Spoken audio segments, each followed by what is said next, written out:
بسم اللہ الرحمن الرحیم۔ حضرت حارث اشعری رضی اللہ تعالی عنہ سے منقول ہے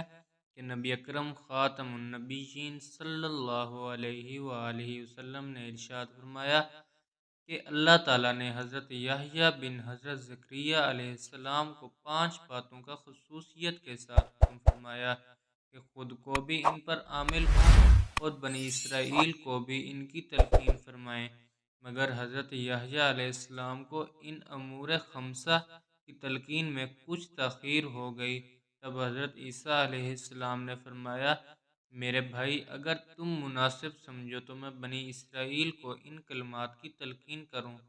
جن کے لیے تم کسی وجہ سے تاخیر کر رہے ہو۔ حضرت یحییٰ علیہ السلام نے جواب دیا کہ اگر میں آپ کو اجازت دے دوں اور خود تعمیل حکم نہ کروں تو مجھے خوف ہے کہ کہیں مجھ پر کوئی عذاب نہ آ جائے یا میں زمین میں دھنسا دیا جاؤں، اس لیے میں خود ہی پیش قدمی کرتا ہوں۔ چنانچہ انہوں نے بنی اسرائیل کو بیت المقدس میں جمع کیا۔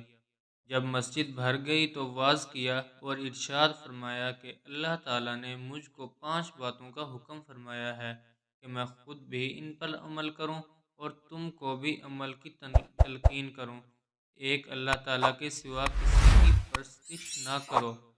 اور نہ کسی کو اس کا شریک ٹھہراؤ، کیونکہ مشرک کی مثال اس غلام کی سی ہے جس کو اس کے مالک نے اپنی رقم سے خریدا، مگر غلام نے یہ طریقہ اختیار کر لیا کہ وہ جو کچھ کماتا ہے وہ مالک کے سوا ایک دوسرے شخص کو دے دیتا ہے۔ ثواب تو اب تم بتاؤ کہ تم میں سے کوئی شخص یہ پسند کرے گا کہ اس کا غلام ایسا ہو، لہذا سمجھ لو جب خدا ہی نے تمہیں پیدا کیا ہے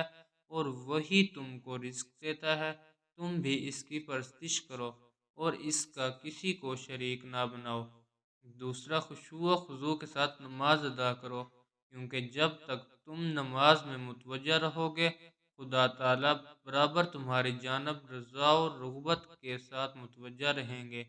تیسرا، روزہ رکھو، اس لیے کہ روزہ دار کی مثال اس شخص کی سی ہے جو ایک جماعت میں بیٹھا ہو اور اس کے پاس مشک کی تھیلی ہو، چنانچہ مشک اس کو بھی اور اس کے رفقا کو بھی خوشبو سے محفوظ کرتی رہے گی۔ اور روزہ دار کی منہ کی بدبو کا خیال نہ کرو، اس لیے کہ اللہ تعالیٰ کے نزدیک روزہ دار کے منہ کی بدبو جو خالی معدہ سے اٹھتی ہے مشک کی خوشبو سے زیادہ پاک ہے۔ چوتھا، مال میں نکالا کرو، کیونکہ صدقہ کرنے والے کی مثال اس شخص کی سی ہے جس کو اس کے دشمنوں نے اچانک آ پکڑا ہو اور اس کے ہاتھوں کو گردن سے باندھ کر مقتل کی جانب لے چلے ہوں، اور اس نا امیدی کے عالم میں یہ کہے کہ کیا یہ ممکن ہے کہ میں مال دے کر اپنی جان چھڑا لوں اور اسباب میں جو اب پا کر اپنی جان کے بدلے سب دولت قربان کر دے۔ پانچواں، دن رات میں کثرت سے اللہ کا ذکر کرتے رہا کرو، کیونکہ ایسے شخص کی مثال اس شخص کی سی ہے جو دشمن سے بھاگ رہا ہو اور دشمن تیزی سے اس کا تعاقب کر رہا ہو اور وہ بھاگ کر کسی محفوظ قلعے میں پناہ گزین ہو، دشمن سے محفوظ ہو جائے۔ بلا شبہ انسان کے دشمن شیطان کے مقابلے میں ذکر اللہ کے اندر مشغول ہو جانا محکم کلام محفوظ ہو جاتا ہے۔ حضور خاتم النبیین صلی اللہ علیہ وسلم صحابہ کرام رضوان اللہ تعالی علیہم اجمعین کی طرف متوجہ ہوئے اور فرمایا کہ میں بھی تم کو ایسی 5 باتوں کا حکم کرتا ہوں جن کا خدا نے مجھ کو حکم دیا ہے۔ پہلا، لزوم جماعت، دوسرا سمع، تیسرا اطاعت، چوتھا ہجرت، پانچواں جہاد فی سبیل اللہ۔ بس وہ شخص جماعت سے ایک بالشت بھی نکل گیا، اس نے بلا شبہ اپنی گردن سے اسلام کی رسی کو نکال دیا، مگر یہ جماعت لزوم کا اختیار کرے۔ جس شخص نے جاہلیت کے دور کی باتوں کی طرف دعوت دی تو اس نے جہنم و ٹھکانہ بنایا۔ حضرت حارث اشعری رضی اللہ عنہما فرماتے ہیں کہ کہنے والے نے کہا، اگرچہ وہ شخص نماز اور روزے کا پابند ہی کیوں نہ ہو، یہ سمجھتا ہو کہ میں مسلمان ہوں، تب بھی سزا اور جہنم ہے۔ بن ارز نے ایک روایات نقل کی ہے کہ ایک مرتبہ ابلیس صورت بدل کر حضرت یحییٰ بن زکریا علیہ السلام کے سامنے آیا اور کہنے لگا، آپ کو کچھ نصیحت کرنا چاہتا ہوں۔ آپ علیہ السلام نے جواب دیا، مجھے تمہاری نصیحت کی ضرورت نہیں، البتہ یہ بتاؤ کہ بنی آدم کے بارے میں تیرا کیا خیال ہے؟ ابلیس نے جواب دیا، ہمارے یہاں بنی آدم 3 قسم پر ہیں، یعنی ہم نے بنی آدم کو 3 حصوں میں تقسیم کر رکھا ہے۔ پہلی قسم کے لوگ وہ ہیں جنہیں پھسلنا ہمارے بس کا روگ نہیں، کیونکہ ہم ان کے پاس جاتے ہیں اور کافی محنت کرنے کے بعد ان کو کھلا پھسلا کر اپنے قابو میں کر لیتے ہیں اور ان کو دین کے راستے سے روک دیتے ہیں، مگر یہ لوگ فوراً توبہ اور استغفار کر لیتے ہیں، جس کی وجہ سے ہماری ساری محنت رائے گاہ ہو جاتی ہے، پھر ہم دوبارہ جا کر ان کو بہکانے میں کامیاب ہو جاتے ہیں، مگر پھر وہ توبہ استغفار سے ہماری محنت پر پانی پھیر دیتے ہیں۔ عرض یہ ہے کہ ایسے لوگ ہمارے جال میں نہیں آتے، اس لیے ہم ان سے نا امید نہیں ہوتے اور نہ ہی ان سے اپنی کوئی حاجت پوری کرا سکتے ہیں،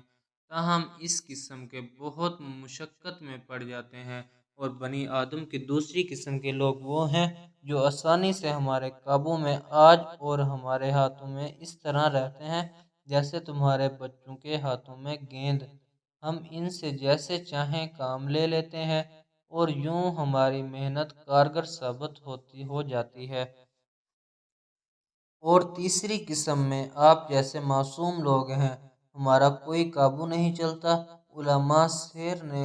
اسرائیلیت سے نقل کیا ہے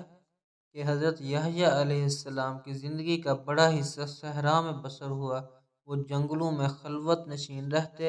اور درختوں کے پتے وغیرہ ان کی خوراک تھی، اور وہیں ان پر اللہ تعالیٰ کا کلام نازل ہوا۔ تب انہوں نے دریائے یرعون کے نوح میں دین الہی کی تبلیغ شروع کر دی اور حضرت عیسیٰ علیہ السلام کے ظہور کی بشارت دینے لگے۔ ابن اسحاق حضرت وہب بن مباز رحمۃ اللہ علیہ سے چند روایات نقل کی ہیں، جن کا حاصل یہ ہے کہ حضرت یحییٰ علیہ السلام پر خدا کی خشیت اس درجہ تھی کہ وہ اکثر روتے رہتے تھے، حتیٰ کہ ان کے رخساروں پر آنسوں کے نشان پڑ گئے تھے۔ چنانچہ ایک دن ان کے والد ماجد حضرت زکریا علیہ السلام ان کو جنگل میں تلاش کرتے ہوئے پا لیا تو فرمایا، بیٹا ہم تیری جدائی کے مضطرب ہو کر تجھے تلاش کر رہے ہیں اور تو یہاں آہو گیر میں مشغول ہے۔ حضرت یحییٰ علیہ السلام نے جواب دیا کہ اے ابا جان، آپ مجھے بتایا ہے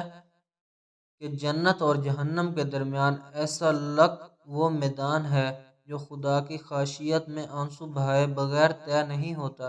اور جنت تک رسائی نہیں ہو سکتی۔ یہ سن کر حضرت زکریا علیہ السلام بھی رونے لگے۔ یحییٰ علیہ السلام فرمانے لگے کہ آپ میرے لیے استغفار کریں، آپ مجھ سے بہترین ہیں۔ حضرت یحییٰ علیہ السلام نے جواب دیا کہ آپ مجھ سے بہتر ہیں۔ حضرت عیسیٰ علیہ السلام نے فرمایا کہ میں نے خود ہی اپنے آپ پر سلام کہا اور آپ پر تو خدا نے سلام کہا۔ سیرت کی کتابوں میں موجود ہے، آپ علیہ السلام 30 سال کی عمر سے قبل ہی نبی بنا دیے گئے تھے۔ صحیح بخاری میں حضرت یحییٰ علیہ السلام کے ذکر میں صرف اسرات کی حدیث کے اس ٹکڑے کو بیان کیا گیا ہے جس میں نبی اکرم خاتم النبیین صلی اللہ علیہ وآلہ وسلم کا دوسرے آسمان پر ان کے ساتھ ملاقات کرنا مذکور ہے۔ بس جب میں دوسرے آسمان پر پہنچا تو دیکھا یحییٰ و عیسیٰ موجود ہیں۔ جبرائیل نے کہا کہ یہ یحییٰ و عیسیٰ ہیں، ان کو سلام کیجیے۔ میں نے ان کو سلام کیا، انہوں نے سلام کا جواب دیا، پھر دونوں نے کہا، آپ کا آنا مبارک ہو۔ ہمارے نیک بھائی اور نیک پیغمبر حضرت زکریا و یحییٰ علیہ السلام کے واقعات و حالات سے اگرچہ حقیقت بین نگاہیں ہیں جو نتائج اخذ کر سکتی ہیں، تاہم یہ چند باتیں خصوصیت کے ساتھ قابل توجہ ہیں۔ دنیا میں اس شخص سے زیادہ شقی اور بدبخت دوسرا کوئی نہیں ہو سکتا جو ایسی مقدس ہستی کو قتل کر دے جو ان کو ستاتی ہے، نہ اس کے مال و دولت پر ہاتھ ڈالتی ہے۔ بلکہ اس کے برعکس بغیر کسی اجرت کے اس کی زندگی اصلاح کے لیے ہر خدمت انجام دیتی ہے اور اخلاق، اعمال اور عقائد کی ایسی تعلیم بخشتی ہے جو اس شخص کی دنیا اور آخرت دونوں کی فلاح اور سعادت کی کفیل ہو۔ چنانچہ حضور خاتم النبیین صلی اللہ علیہ وآلہ وسلم نے اسی بنا پر حضرت ابو عبیدہ بن جراح رضی اللہ عنہ کے اس سوال پر کہ سب سے زیادہ مستحق عذاب قیامت میں کون شخص ہوگا، ارشاد فرمایا، وہ شخص جو نبی کو یا ایسے شخص کو قتل کرے جو اس کو بھلائی کا حکم کرتا ہو اور برائی سے باز رکھتا ہو۔ اقوام عالم میں یہود کی شقاوت میں ید طولہ حاصل رہا ہے اور انہوں نے اپنے نبیوں اور پیغمبروں کے ساتھ جس قسم کی توہین آمیز سلوک حتیٰ کہ قتل تک کروا رکھا ہے، اس کی نظر دنیا کی پر مفقود ہے۔ چنانچہ حضرت زکریا، حضرت یحییٰ علیہم السلام بھی انہی بدبختوں کے ظلم کا نشانہ بنے اور جام شہادت نوش فرمایا۔ حضرت معاویہ رضی اللہ تعالیٰ عنہ کے مولا حضرت قاسم سے ایک طویل روایت نقل ہے جس میں حضرت یحییٰ علیہ السلام کی شہادت کا واقعہ اس طرح مذکور ہے کہ دمشق کے بادشاہ ہدن بن ہداد نے اپنی بیوی کو 3 طلاقیں دی تھیں اور وہ چاہتا تھا کہ اس کو دوبارہ اپنی بیوی بنا لے۔ حضرت یحییٰ علیہ السلام نے فتویٰ طلب کیا تو انہوں نے فرمایا کہ اب یہ تجھ پر حرام ہے۔ ملکہ کو یہ بات سخت ناگوار گزری اور حضرت یحییٰ علیہ السلام کے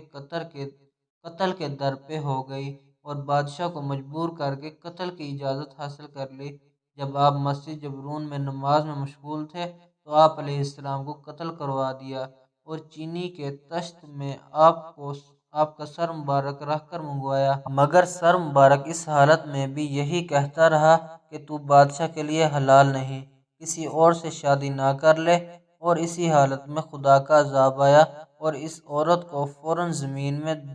دھنسا دیا۔ دعا ہے کہ اللہ تعالیٰ میرا سنانا، آپ کا سننا اپنی بارگاہ رسالت میں قبول فرمائے۔